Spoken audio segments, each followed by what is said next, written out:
Hello everyone, আসসালামু আলাইকুম। আজকে খুবই সহজ একটা কাবাব রেসিপি দেখাবো। এটা ইফতারে বানানো যায়, খুবই সহজ কিন্তু খেতে খুবই মজা।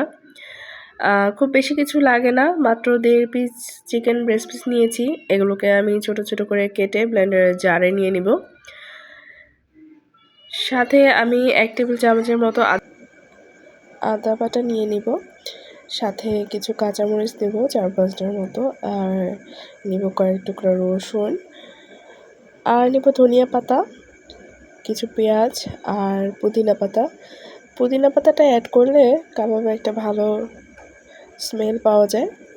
পরিমাণ মতো একটু লবণ নিয়ে নিব, নিয়ে সব কিছু একসাথে ভালো করে মিক্সড করে নিব। আর 2 স্লাইস পাউরুটি নিয়ে নিচ্ছি, সেদ্ধ করা ছোলা নিয়েছি কিছু। সব কিছু একসাথে ব্লেন্ড করে আমি কাবাব মশলা নিয়েছি 1 চামচের মতো, আর সাথে গোলমরিচের গুঁড়ো নিয়েছি। তারপর সব কিছু ভালো করে মিক্সড করে আমি শাঁসলিকের কাঠিতে গোল করে এভাবে চেপে চেপে কাবাবের শেপ করে নিয়েছিলাম। তারপর ফুটন্ত গরম পানিতে আমি এগুলোকে বয়েল হতে দিব। এই তো আমি নাইফ দিয়ে কিছু কেটে কেটে দিচ্ছিলাম যাতে ভালো দেখা যায়। তারপর আমি একটু ঠান্ডা করে নিয়েছি।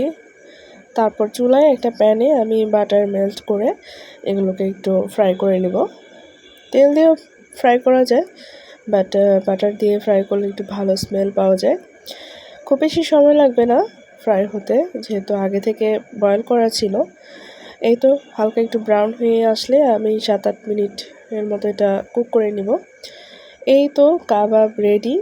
খুবই ইজি এবং খেতে খুবই মজা। আল্লাহ হাফেজ।